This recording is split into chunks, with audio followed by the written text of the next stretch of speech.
This is Audiogyan, and I am your host Kedar Nimkar. Welcome to a deep dive into the minds of luminaries from the Indian creative world. Today we have a distinguished guest with us on Audiogyan, V. Ravichandar. Ravi is an Honorary Director at the Bangalore International Centre. He is also the Honorary Consul of Republic of Slovenia in Bengaluru. His entrepreneurial stint was around strategy and marketing consulting through his firm Feedback Consulting. He has worked voluntarily with state and local governments as well as civil society to improve cities. This was through his Bangalore Agenda Task Force, JN-NURM, and the City Connect platforms. Apart from BIC, Ravi also helps run an annual Bangalore Literature Festival as part of his efforts to improve public spaces. Today we'll be talking about his pro bono work since 2000 with the city's hard and soft infrastructure. So thank you, Ravi, for giving your time. It's a real honor to have you on Audiogyan. Thanks, Kedar. Thanks for having me. Awesome. So I've sort of kept our topic name as redesigning cities, and I had done one episode with Ayaz Basrai a long time ago. I think it was nearing 98th episode, where we spoke about if we consider city to be as our house, what should be the kitchen and what should be sort of, we went little philosophical there. But here I wanted to keep the recent Bangalore floods and Bengaluru as sort of the core in understanding what are your thoughts are, and we'll be focusing on if redesigning cities using Bangalore as a peg. So in your experience, how do we reimagine a city that is bursting at the seams and having host of problems? And as Pranay Kotastane from Pulyabazi says, and also Takshashila, that overpopulation may not be a problem, but undergovernance is. So keeping that as the context, sort of, if you can start the ball rolling. Sure. So, when we think about cities, and I've, for 22 years, as you mentioned, I've been working pro bono with the government, civil society, and a whole host of players in this space. And at one level, it looks like an impossible problem. That the population is increasing day on day, the vehicular population is increasing. In Bangalore, we are in traffic jams. At another point of time, it was the garbage that was a big issue. In another city, air pollution is the issue. So if you take Indian cities, the amount of problems that they have got, there's a finite list of 20 to 25 of them. It will typically be around roads and traffic and garbage, air pollution, waste management and the like. And what is a bigger problem varies city to city, but they all have their problems. And part of this reason really is a lot of our cities, particularly the larger ones, which are more than 5 million population, they have grown far beyond their carrying capacity. So all these places have a carrying capacity of what they can take. But because these cities tend to be job magnets, you have people coming over to the cities, and that puts additional strain, and finances are not enough to keep in touch. As you mentioned about Pranay's quote, governance is absent. In most Indian cities, governance is absent. There is an issue of competence available in the system. There is corruption, definitely, which is another big element in trying to fix these kind of places. But the key thing really is, if we see the history around the world, cities can regenerate. There are cities that have gone under and they have got reborn again and reinvented themselves. So we don't need to get pessimistic and say there is no hope. It is possible to reimagine a new city which takes into account the current dysfunctional realities. The key thing really is to be clear. What is the kind of city that you are reimagining, and what is the path which is there from the current, what I call dysfunctional city, to that imagined nirvana city of the future? I think if we get that thinking clear, it is possible to do it. And just as an example, even if you take a country like the US, they were called the Rust Belt cities. So Pittsburgh, Cleveland, etc., after the steel and manufacturing moved out, those places were almost dead cities in more ways than one.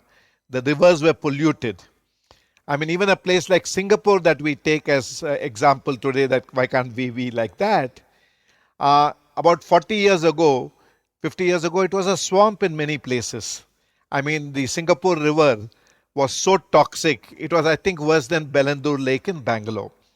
So the point I'm making really is it looks like a hopeless situation, but it is possible to imagine and fix cities if we are clear about what we want to do and how do we get there. Yeah, but if I want to sort of ask, like we have to imagine, and is there any broad framework to imagine? I mean, there's infrastructure, and as you mentioned, water and other things, but typically we as humans have like a utopian sort of vision, right? Like, and it's always a moving window. You can never reach there. So then, how do you create those milestones if there is any framework to that? Yeah. So, I mean, framework is an interesting way to look at this whole issue. To me, the framework really broadly, at least in my imagination of the new city, is about places where it works for all people in terms of their live and work environment. See, if you really look at most of our lives, about 80 to 90% is around this whole area of what I would call as working, living. There's a social infrastructure in terms of parks, education. So if you really see most families' needs, and I'm talking about whether it's a poor segment of the population or a very well-to-do population, actually about 80 to 90% of what needs to be done can be imagined in what I would call a 5-kilometer radius. So, for example, if I take a live example, if you take the townships of Bangalore historically, so whether it was ITI or BEL and HAL, etc., these were live and work centers. So typically people lived near the factory. They went over to work. In fact, many cases they even came home for lunch. The township had social infrastructure in terms of schools, hospitals, had parks, and the bulk of, obviously grocery shops and the like. So the bulk of the requirements of the entire family, the primary earning member, the spouse, etc., was met within that reasonably self-contained area. In my imagination, that is what we really need to get back to, what I would call a 5-kilometer city, which means everything that I need to do in terms of my living and working on a regular basis is not just me. Even for my maidservant or my driver, the same 5-kilometer rule needs to apply. And therefore, it has some implications for planners. But if you think in those terms, then walk to work, then in terms of being able to have better pedestrian facilities, more parks and neighborhood parks and the like, will automatically develop. But for this to be a reality, one of the key things really is inclusive. We have to think even of the poorer income segments. So for instance, just as an idea, the idea of social rental housing is very underdeveloped in this country. We always think about housing as something that people must own. Even when it comes to slums, you say, somehow shall I give them title to their property? I think what we need to think in terms of a decent place for them to live in, it's not necessarily that they have to own it. So the idea of social rental housing on scale could actually, if you see the Singapore example, you have these kind of rental housing spread across the place so that the support infrastructure that comes within that same neighborhood district is also living in the same space. You can't expect them to live 40, 50 kilometers away and expect them to magically come up in front of your house at 7 in the morning. So this, to my mind, and we had the code in a certain sense, if you look through the townships, etc., it will automatically mean, and COVID in a sense has helped, not only the work from home, even in a technology world, I am seeing a likelihood of nearness centers. So work from nearby. You don't go to a large campus. You don't try to get a campus with 50,000 people under one roof. You try to split it across the city, but people go to their neighborhood centers which have good infrastructure, and it's a work environment, not necessarily the house, is going to be the future of work if one can reimagine that bit also. So, to my mind, this is the way to think about it. And in a Bangalore context, you then decide once in a month, okay, I think today I will go to Whitefield. And then 29 days in a month, you're within this 5 kilometer thing where the bulk of everyone's life in that neighborhood of 5 kilometers is getting done. So this is where I feel this business of, if you look at traffic jams, it's coming because we are crisscrossing across the city. It's not only we are crisscrossing, the city is so badly designed, even in terms of its ring roads and the like. Even the vehicular traffic is going through the city to catch a highway on the other side. So we just have to start looking at each of these issues. When it comes to garbage, it has to be like the old Las Vegas saying, whatever happens in Vegas stays in Vegas. So garbage handling needs to be done within local communities through dry and wet waste and recycling centers and processing centers. It is very immoral, for instance, to ship it out 50 kilometers away and spoil a village of 5,000 people with the city, 11 million cities waste. And then their groundwater, everything gets destroyed. So this is the way, to my mind.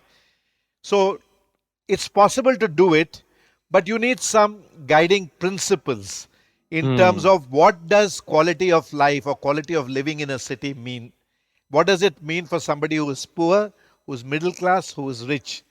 And then try to figure out in terms of how do you put together a solution that could work across all segments.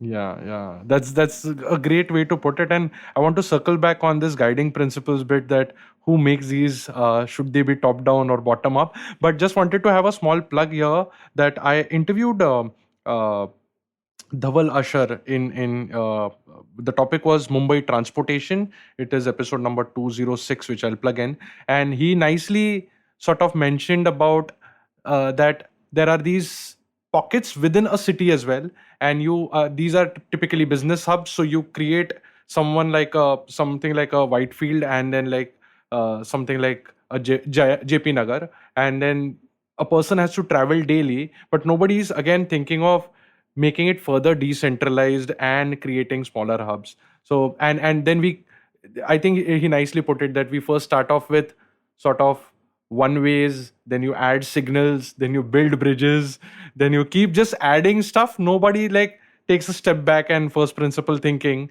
and just like make it decentralized. Let this sort of system be self-sustaining. And also there was one more video which I'll add it in the show notes by Ravindra Sharma. I think he spoke about how this was the 5 kilometer radius city. This was designed keeping like 500 years of timeline back then in India. So maybe like it's a good sort of point to ponder upon. Exactly. And in fact, Yeah. this whole idea of decentralization is the way to go, but Hmm. you'd also need appropriate centralization. But just, you mentioned Whitefield as an example. From the time you imagine Whitefield as a business hub, you also need to think of it as a living residential hub. The Hmm. mistake we make is the industries minister is doing something on their own trip, the housing person is doing something else. The two need to be in tandem, because living and working go together. So if you're going to get over this business about not traversing long distances and the like, you need to think end to end. One is the supply chain of materials to the business hub and how will material be sold and go out. But how, for example, will electricity, water supply, where will people live, where will their kids study, where will they go for leisure? You need to think more holistically. Our problem in governance is designed in silos of government agencies designed to withstand a nuclear attack. But everything that we need in a city that works requires us for what I would call a horizontal integration across these silos. So if you Hmm. want outcomes, then you need to be able to have multiple agencies work in tandem. Unfortunately, our governance structure is designed in silos which are territorial, while what we as citizens desire as outcomes require those silos to, if not broken, at least coordinate their activities and collaborate for the necessary outcomes. Yeah. This silos is a, yeah, and then it trickles down across till To, the, to lowest level. yeah. Yeah. Yeah. So yeah, circling back on that point that yes, there. it's a very fundamental thing that we arrive at principles and that it becomes simpler to sort of start working towards it. So how do we sort of design these principles as well? Should it be top down, bottom up? Because like in the last 22 years you started off with like certain sort of frustration, and then you sort of arrived at understanding that we have to get hands dirty and get in action, right? Yeah, So so it is you'd be required. So both are required.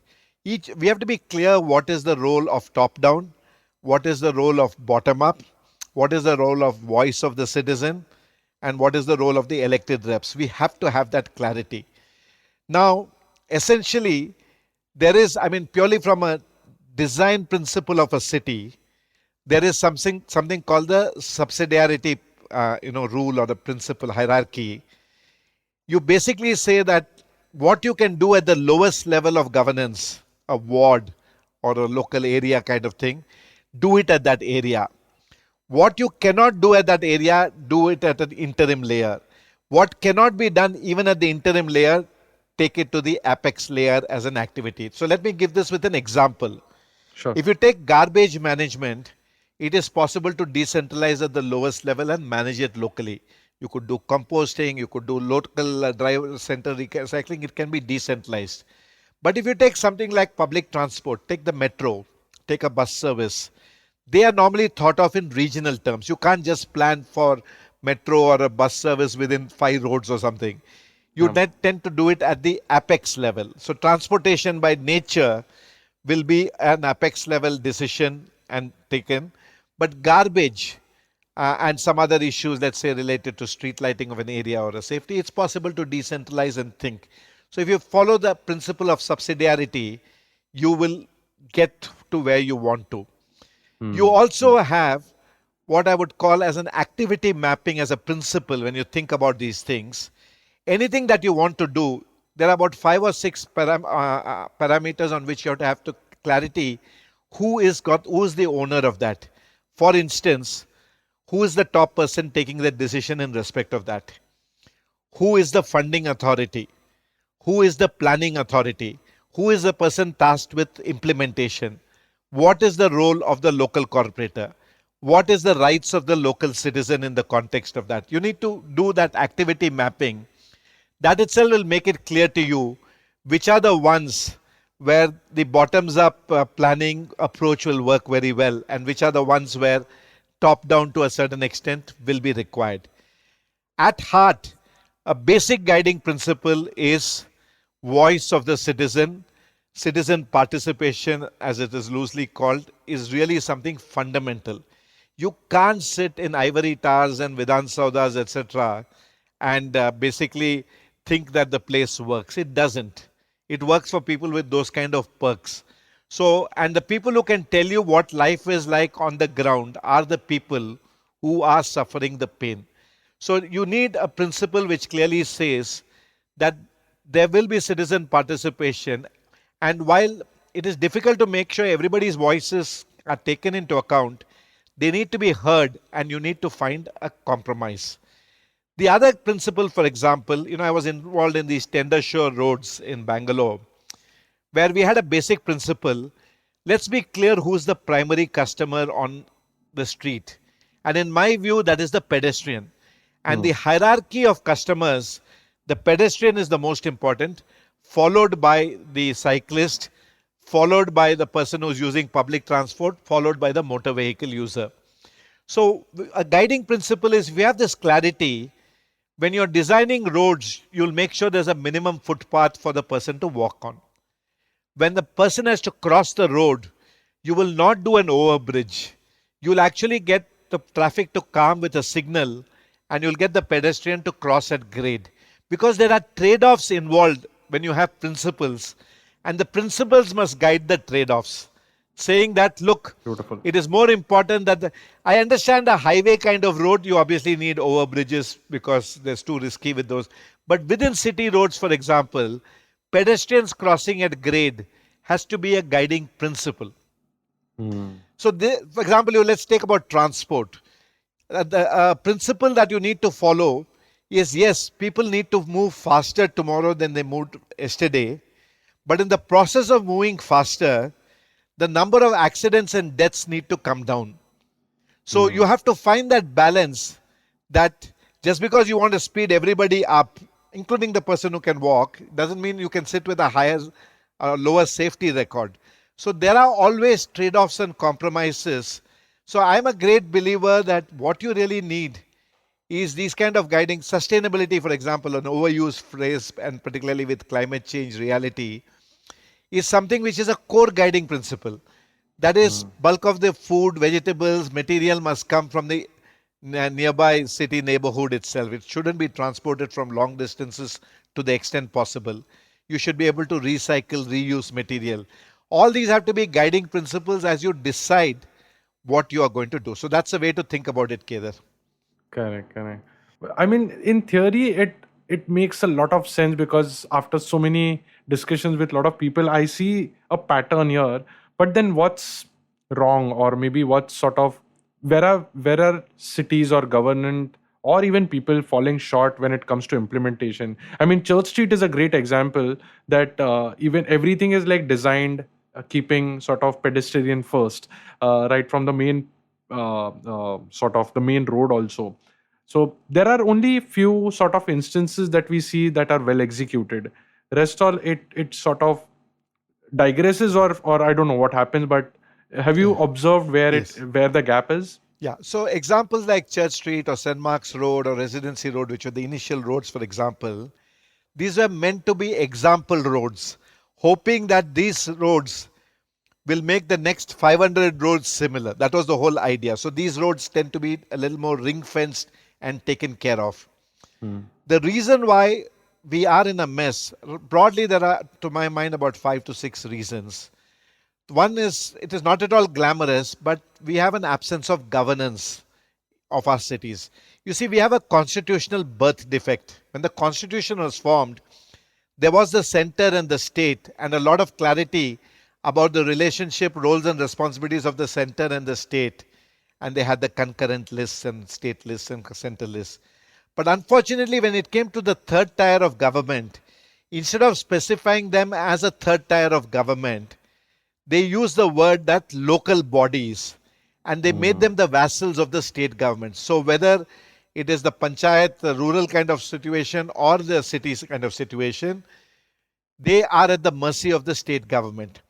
There have been constitutional efforts, 73rd and 74th, to fix it. But in the case of cities, they have been hopelessly inadequate. So you have a governance problem where nobody is really in charge of the city. Nobody goes to sleep saying Bangalore is my problem to fix. Not even the worshipful mayor of Bangalore. There's nothing much to worship the mayor for. But even that person does not control Bangalore, because the BBMP does not control water supply, electricity, transport, so many other things that affect the life. So in the governance framework, what you really need to think about is reimagining governance, which decentralizes wherever possible and does appropriate centralization. So it's a mix of both a decentralization as well as an appropriate centralization, which doesn't exist today. And you need to have governance units which are manageable. A city of 11 million governed by one city corporation, which anyway does not have all of the activities, there is no corporation commissioner who has been able to visit more than 25% of their territory in their term. It's not possible, because just the 720 square kilometers and the day-to-day problems, it is just not possible. So you have to decentralize and manage. So that's the governance bit. Moving on, we clearly have a huge competence issue. We do not have sufficiently qualified urban planners. I'm now talking mainly a lot on the supply side. I will come to the demand side of citizens also. So you don't have enough urban planners or qualified enough. So competency is missing in the system in a big way. I mean, if the corporate sector, big shots, actually went and took a sabbatical and spent a month inside of government, they will collapse, because they cannot even imagine how the city functions with so much of dysfunctionality in the system and lack of competence. So there's a competence gap that is there.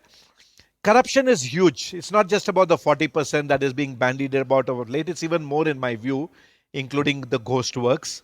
And this is data from people who have been elected reps. But corruption is a huge thing. And going back to the competence, which is also linked to subsequent implementation, which we are very weak at. Now, you take a road. A road is supposed to have a certain geometry that needs to go towards the drains so that the water does not stagnate. Today's this thing, what you call rain puddle, is tomorrow's pothole, and day after tomorrow's no road kind of situation. So water is a big enemy of asphalt. So you got to have the geometry that drains it away. You need to have a drain capacity that drains any kind of rainfall away as quickly as possible as per the design conditions. All this requires both the design as well as the implementation. But with lack of competence and corruption, we have a bad design in the first place, even more poorly implemented, and that is the horror that we see on our streets. So there is this whole corruption issue that needs to be thing. Another aspect which really comes to the citizenry is the rule of law. We have no respect for rule of law, and that goes for all of us. We jump signals, we try to bribe our way into building permissions or something else. Now, when you have no respect for rule of law, you are going to have a lawless place, and it will basically be a very Darwinian system of the fittest surviving under the conditions that we see. So, it is also the responsibility of citizens to play their role. But the mindset that is there today is that, look, everybody in the system is trying to cheat us.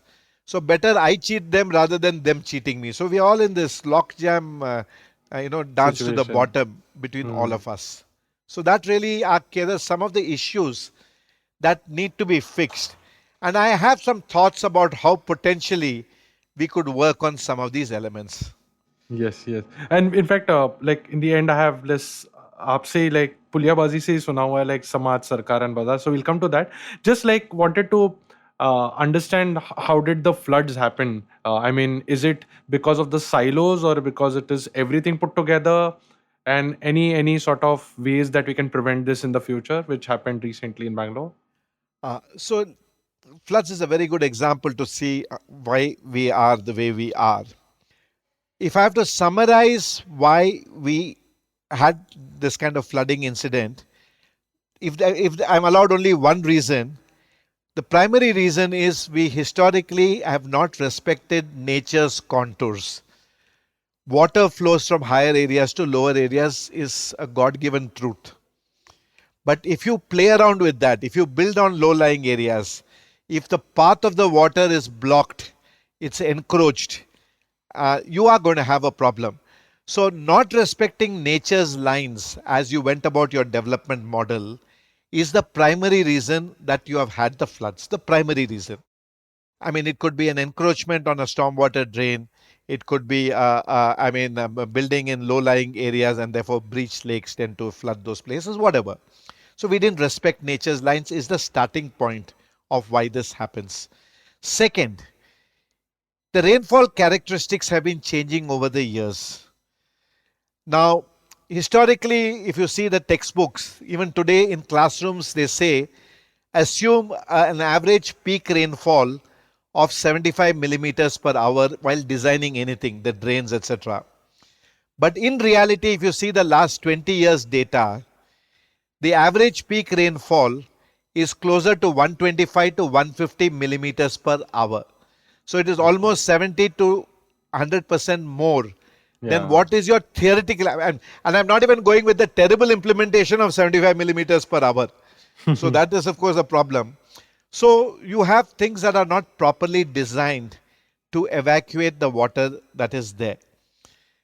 Third, when we have built our stormwater drains, for example, there's a good old model that slow down the water, don't speed it up. When you do concrete stormwater drains, you're actually asking the water to go faster downstream than it needs to go. The same thing if it is not concretized where the water sinks locally in each area, less water will go downstream and it'll take longer to go downstream. By building these over-concrete drains, we have a problem. Then we have an over-concretized city across plots, etc. The more soft soil you have got to soak the water, the longer it takes for it to thing and drain out, etc. But if you have concrete, it tends to run off, and again the drain gets crowded, and then consequently you have a flooding downstream. Then you have the silt problem, where the lakes have not been desilted sufficiently, the drains have not been desilted.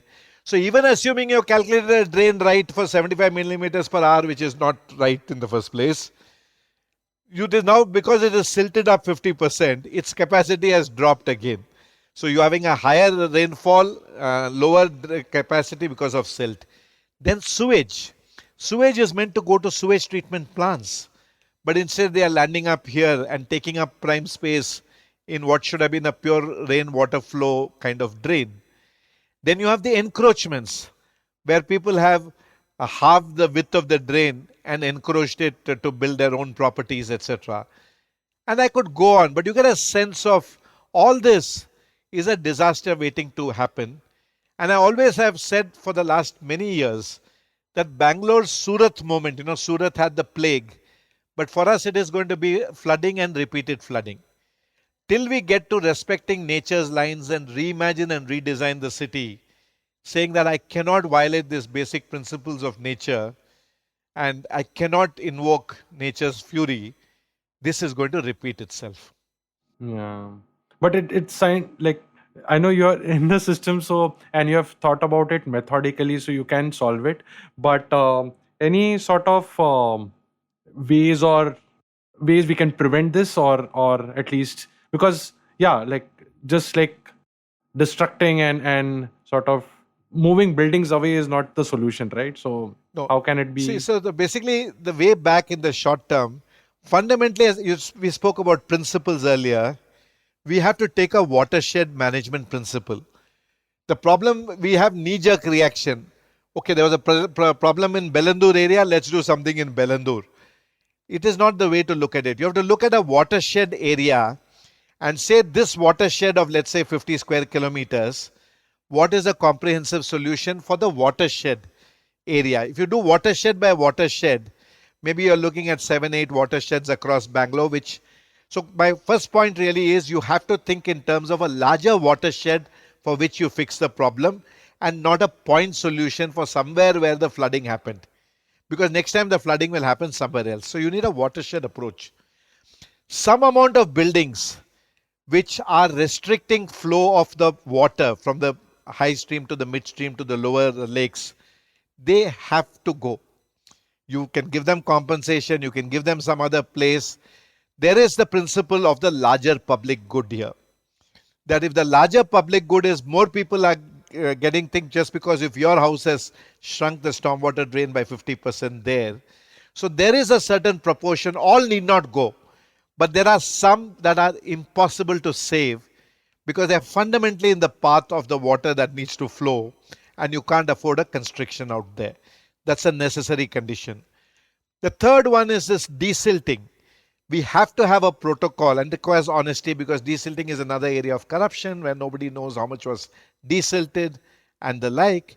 But unless you desilt on a regular basis, because it is a continuous exercise, because that is the holding capacity of the drain of the lakes which are required to hold these places. So, and the last point I would just make there, look at the roads and the other places, wherever we can reduce concrete and bring in more local rainwater recharge wells, do those kind of initiatives, they will all add up to help in the long run. And of course, needless to add a point I made earlier, the sewage needs to go to STP plants and not land up in this drain. So that Yeah. broadly would be it, Kedar. Yeah, and beautifully put. And these seem to be a little bit of sort of hard infrastructural problems that we can solve. And as we say that India is like now rich with young talent and young sort of blood. Any softer things which, because now Bangalore especially is sort of the like whatever the technology hub, and there are a lot of designers there. So if some designers are listening, any sort of softer aspects to deal with to sort of avoid just getting a bigger house because they can afford and stuff like that, anything that on No, those not just fronts? the house. Actually, because it's a tech city, Actually, Yeah. there's something which government needs to do, and there's a lot that the tech youngsters in Bangalore can do. The government needs to put out a lot more of its public information database, its Mm. GIS information, coordinates, contours. It needs to put this out in the public domain, because if you put this out in the public domain, there are enough entrepreneurs out there who will come out with crowdsourced solutions for these problems. They'll be able to look at local area neighborhoods and figure out the drains and figure out the levels and figure out what needs to be done, whether it's about flooding or about transport. This is the format that London follows, California, San Francisco follows. The city puts out a whole lot of public data in the public domain, and entrepreneurs take information from there to design solutions which meet people's needs. So, this is the kind of public private cooperation that we require, where the government is more forthcoming on the data that it is holding currently, and that will allow individuals. So, it's not about a larger house versus a smaller house. I'm saying that you can go for what you can afford, but at each stage, think in terms of how do you mitigate, how do you build in resilience against disasters. I keep saying that we have a problem. There is private splendor, but public squalor. So our campuses, the gated enclaves are fantastic, but the moment you hit Main Street, the reality hits you. So we Yeah. have to figure out how to make the Main Street as splendorous as these private enclaves. Yeah, true. I mean, the sad state of putting out data is also a different battle altogether, because I did an episode, I think 239, with Fernando Velo, and he designs maps in Goa. And he was saying that we can't really design. We have to really go or use the GPS, because government has everything. It's just that they are not giving access, sort of. Yeah. True. Because government hoards the data. They believe in opaqueness. They don't believe in Mm. transparency. Yeah. They really, It's a short-sighted view, I think. it is and all, but it also helps the people. That's why you have all these land issues, etc. The same property is sold 3, 4 times because Mm. you don't have that digitized database which is put out there, so that people can know as to what they are getting into. Yeah, yeah. So can we really sort of redesign public spaces, given the dynamic and organic nature of it? I mean, any sort of So access the one answer can. is yes, yes, yes. That's because you are like very optimistic person, but. No, no. For example, you take the tender show roads. Before they came, Hmm. the concept of roads where the pedestrian gets some reasonable and you feel civilized walking on the street. Today, maybe there are 30, 40 streets like that. I Hmm. know we need 800, maybe 5,000 streets like that. It's a start. 10 years ago, you would have said even that is not possible. Only cars and motor vehicles will get it.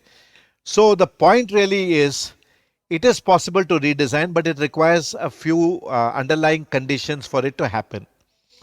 It needs a government that does not feel threatened and does not close itself to ideas from outside and actually welcomes crowdsourced suggestions and participation of civil society. See, we are all in a collective hellhole, whether you're Sarkar or whether you're a citizen. We are encountering the same potholes, same this thing. We are all in a collective hellhole. Hmm. And there's a first rule of holes. When you're in a hole, stop digging. Start thinking, how do I get out of this hole? You dig, you're digging more into the hole. Yeah. So, in a similar vein, if the government of the day, the elected leaders and the bureaucracy are willing to create space for people outside of government who have professional know-how on water and waste and traffic to partner with the government to find solutions, Hmm. to be able to do a better plan than what is happening currently. To my mind, the future lies in collaboration. You cannot, no one person can do it, whether you're in government or out of government, whatever be your status, it's not possible to do it. So you have to collaborate, and we need to build these collaborative platforms. So there will be people who will do public private participation as commerce, but there are people who are willing to collaborate with government where the tender or the RFP for that PPP is better structured. as to what is the problem that we are trying to solve. Let that guy be paid to solve it. But let's be clear that we are solving the right problem. Now, for example, you see a transport bottleneck in one circle. People think, hey, let me solve this problem here. It is never here. The problem has actually started 3 circles before and 2 circles ahead. So you have to be clear what is the overall fix. And then you say, okay, this is the overall fix. Now let's work on this. And that will come increasingly through these collaborative kind of stuff. So the reason I'm optimistic is that there will be a day when things come to a thing and people are run out of it. The anger on the streets are palpable.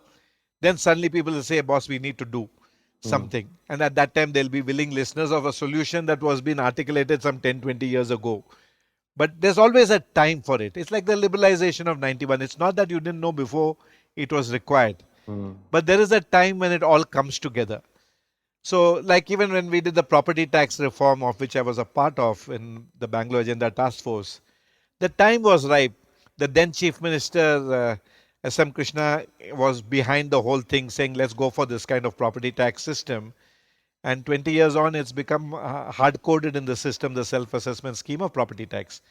Prior to that, you had a very different corrupt system of property tax evaluation and estimation and the like.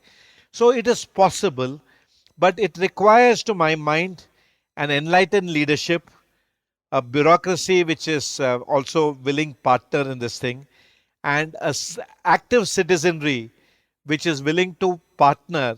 And we need to break down this trust deficit that exists, because a lot of NGOs are inherently suspicious of government. Government is inherently suspicious of these NGOs, for example, saying they're only litigating and stopping things, etc. So we need to reduce the trust deficit. But to reduce the trust deficit, the government has to make the first move and to show that it is different, it is responsive to what is happening. To me, that is the necessary building block. Then we have to throw away all these static master plans of 30 years and all that stuff. Yeah. You have to go for dynamic strategic spatial planning. And that is the way to go forward. And that the government can easily do. If you took just 20 strategic projects across Bangalore and say these 20 will be monitored by the CM because they are important across the city, and something is a hardware park, something is to do with textiles, something is to do with an entertainment center, something is to do with leisure, then by focusing on the success of 20 strategic projects, the entire hinterland will improve. Because you're focusing on the 20, but for the 20 to succeed, you'll have to bring in electricity, you'll have to bring in water, you'll have to do sewerage, you'll have to do social infrastructure of schools and parks. And automatically the larger neighborhoods will start seeing improvement. So the way to go forward to think about the future is what I would call a strategic spatial planning of the city. Just follow a set of things, spread it across the city, bring diversity in the nature of the strategic projects, and you will watch the magic happen. Embrace the idea of a 5-kilometer city and you will see magic happen. In fact, I don't know how true this is, but I'm told Singapore, where you're headed to, Kedar, as I told you, the river was toxic and nobody could swim. They actually had, I'm told, legend has it, they had a single line statement as a principle that one day human beings will swim in the river. Just a simple statement like that. And every decision that they took from then on, whether it was about building or roads or ecological development or whatever you want to call it in terms of thing, they said this decision, does it help the person swim in the river or not? If it helps, the decision can go ahead. If it does not, the decision is not allowed. That is the way. So you need one or two embracing principles. So for example, in Bangalore, it could be that one day Kedar will swim in Bengaluru Lake. Now, if you embrace an idea that Kedar will think, then all decisions, the criteria has to be, will it allow Kedar to swim in Bengaluru Lake? And all things that help Kedar swim in Bengaluru Lake will get green penciled and the rest will get red penciled. That's a guiding principle to reach an end objective. Beautiful. I mean, yeah, we do this to a certain extent. Amazon does it to a very large extent in their principles while designing and building products. So it's happening in the in private private sector. sector and at a micro and a macro level both. I think so maybe we can conclude by sort of you telling you have engaged with multiple stakeholders involving Sarkar, Samaj, and Bazaar, which is kind of I'm very passionate and curious to know also by sort of collaborating with Takshashila some point in the line. But like what sort of your key learnings are if you have to reimagine the future? I know you have covered a broad spectrum of things, but just to sort of Yeah, put it in like comprehensible sort of sure. buckets. Yeah. One, of course, I would advocate a recent book that Rohini Nilekani has written, which is basically on the Samaj Sarkar Bazaar. Yes, I know about It's an old terminology, but she actually has put together a series of thoughts on the subject, which is I would recommend people read. it. Yeah. My own personal learning as someone who has voluntarily worked with government and also engaged with civil society on civic issues, I am convinced. Sorry. I'll put the show notes, the link in the show notes, and it's also free to download. That's why. Sure, sure, Yeah. sure. Yeah, continue. The thing here really is that my thing that I've learned over the 22 years is there are good people everywhere. You know, we tend to say government is bad. It's one of those generalization kind of things. I don't subscribe to that. There are good people and there are not so good people. They like it's true of all kinds of society. It's also true of the citizenry also. But that said, my key learning really is that if a space is created, I'm repeating a point I made earlier, for the two parties to collaborate, the government and people from outside of government, to find common solutions, solutions that can work for the people, magic can happen. To me, that is the biggest learning. As someone who works from outside the system with the system, you should be ready to work in parda. You know, you can achieve a lot if you allow others to take the credit.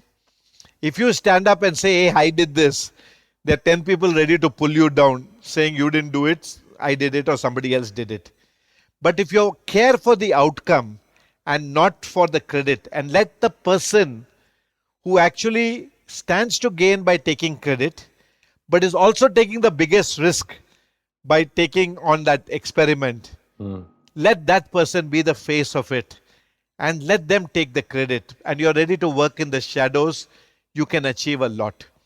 So, the point really here is, to my mind, collaboration and being willing to work as individuals, willing to work with the system in a manner you care more for the outcomes than who gets the credit for what in the end happens, is really, to my mind, the basic bedrock on which many other things can be built.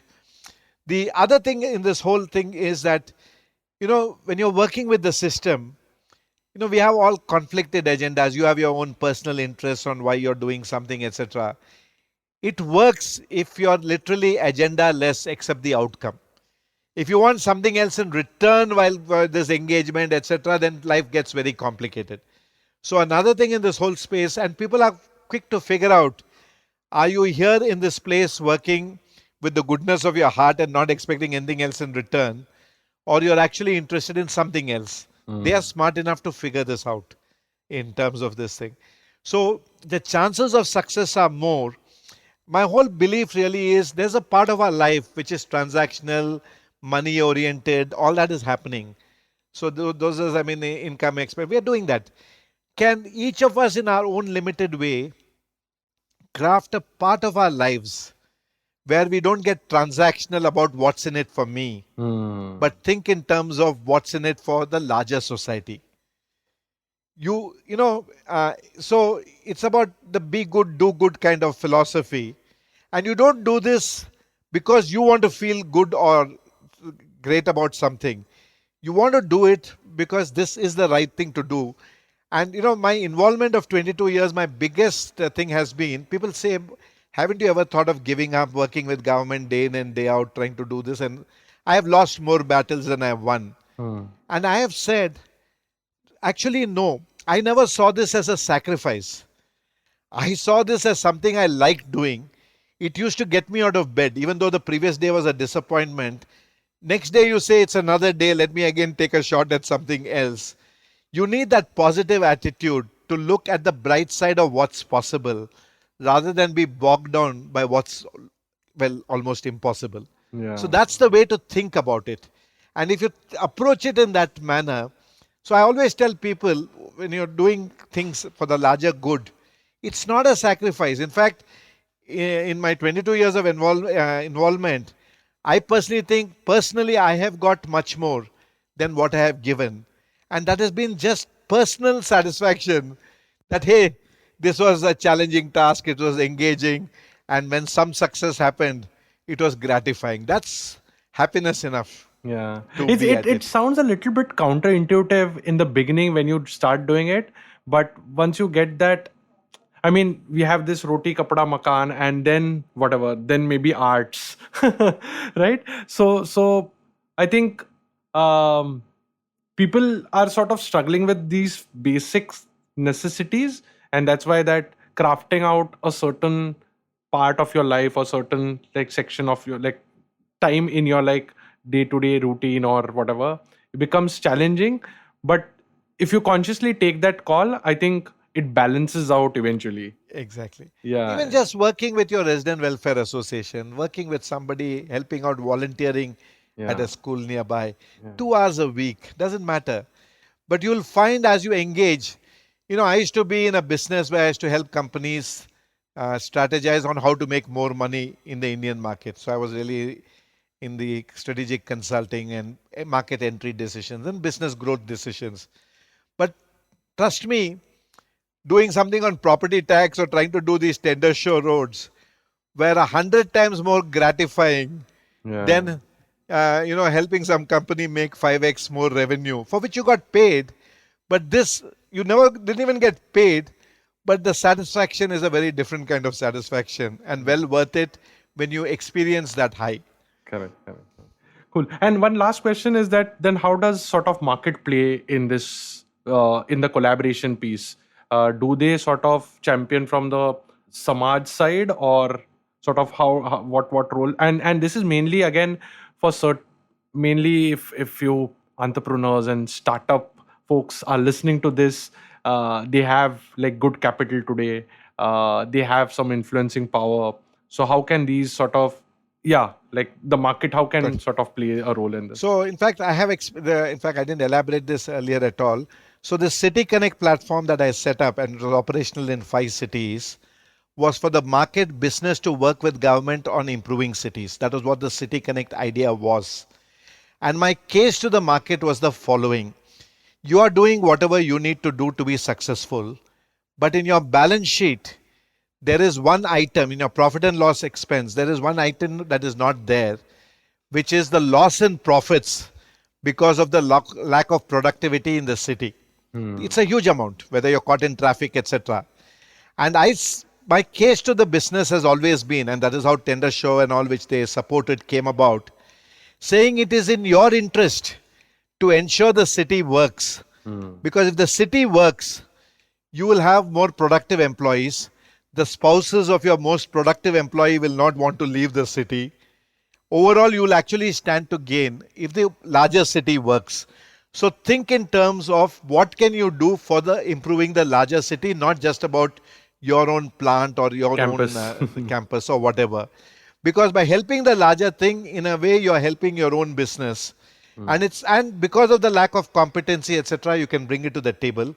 So, to my mind, business needs to, because of its influence and its convening power, needs to work a lot more with government. But in what it decides to do, it must have in mind the lower income groups and not be elitist in the kind of things that it says I will get involved in. So it needs to think in terms of public toilets, it needs to think in terms of sanitation, it needs to think in terms of local street lights and safety, because that is what really makes the larger city better, and not just the elitist stuff which they are often accused of. Yeah. So you need to have the requisite sensitivity, but your bigger role is to actually engage with government and change the trajectory of the way they think about cities. Yeah. I remember one sort of meme which I had seen, or I don't know, somebody tweeted about it saying that I'm designing an app which will take food to the house in 2 minutes, but to make that app I have to reach office which take 2 hours. I saw that. I saw that. Yeah. I saw that. Cool. I think we can conclude on this note because it's just endless, and I know. with such like huge body of work and wealth of knowledge that you have, I think we can keep going on. I think I would really love to have you again on Audiogyan talking about how can we sort of explore the concept of design in a city context.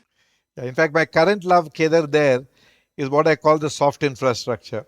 I'd love to talk about creation of public spaces where public can congregate, places where there are conversation, arts and culture for the people. Like I was mentioning, we are doing the Bangalore Literature Festival is coming up on December 3rd and 4th. It's a public festival. The Bangalore International Centre, which is an informed platform for arts and culture, conversations. We need more of them. Life is not just about this working all the time. Yeah. And if you go back into history, it's the bazaar was the place where people met, Yes. socialized, discussed. Plato's Republic, where they had debates and conversations and etc. All this adds to the richness of what it means to be a human being and live life. Yeah, totally. On that note, thanks a lot. Thanks a lot. I can't thank you sort of enough to be on Thanks, the show. Kedar. Thanks, It Kedar. was Thanks so great much. to have you. Thank you.